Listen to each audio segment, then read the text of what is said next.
Hello guys, welcome back to my channel Roma's kitchen. আজ তোমাদের সাথে নিয়ে চলে এলাম শেয়ার করতে ভোলা মাছের ঝাল। তো চলো আমার সাথে থাকো আর সম্পূর্ণ রেসিপিটা দেখতে থাকো কীভাবে বানাচ্ছি আমি ভোলা মাছের ঝাল।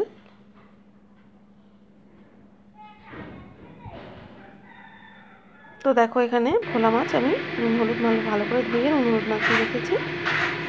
আর এখানে মিক্সিতে লঙ্কা আর পেঁয়াজ পেস্ট করে নিয়েছি আর পরিমাণ মতো নুন হলুদ দিয়ে দিয়েছি তার মধ্যে।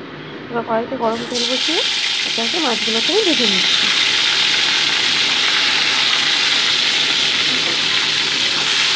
এবার মাছগুলোকে আমি উল্টে পাল্টে ভেজে নিচ্ছি।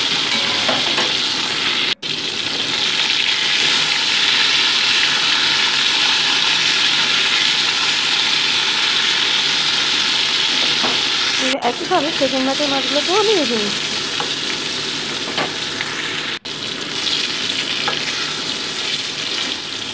তো সবকটা মাছই আমার কিন্তু ভাজা হয়ে গেছে, দেখো তুলে রেখেছি সবকটা মাছ।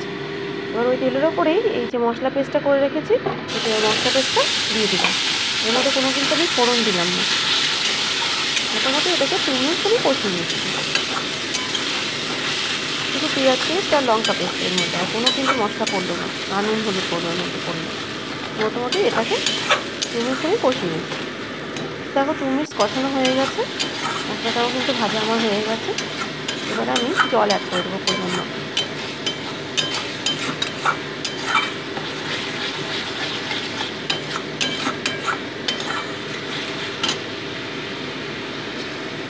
এবার ঝোলের সাথে মশলাটাকে ভালো করে মিশিয়ে নিচ্ছি আমি। একটা লিড চাপা দিয়ে মোটামুটি 2 মিনিটস ওয়েট করছি।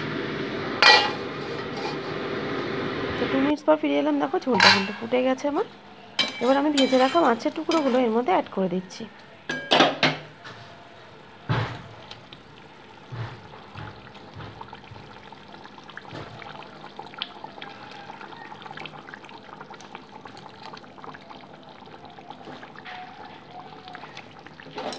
তো মাছগুলোকে ভালো করে ঝোলের মধ্যে ডুবিয়ে দিচ্ছি আমি।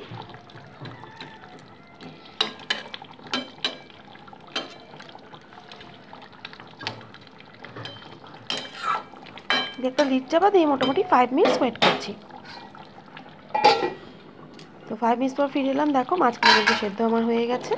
এবার গার্নিশিংয়ের জন্য ওপর দিয়ে হালকা ধনেপাতা ছড়িয়ে দিচ্ছি।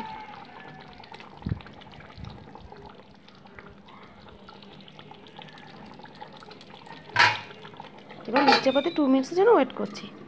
তো 2 মিনিটস পর ফিরে এলাম, দেখো রান্নাটা কিন্তু আমার হয়ে গেছে। এবার গ্যাসটা অফ করে দেবো।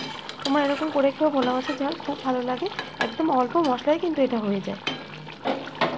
তো তৈরি হয়ে গেল আমার ভোলা মাছের ঝাল। সম্পূর্ণ রেসিপিটা তোমাদের কেমন লাগলো আমাকে কিন্তু কমেন্ট বক্সে অবশ্যই জানিও, আর অবশ্যই তোমরা এভাবে ট্রাই করে দেখো। আশা করছি তোমাদের এটা ভালোই লাগবে।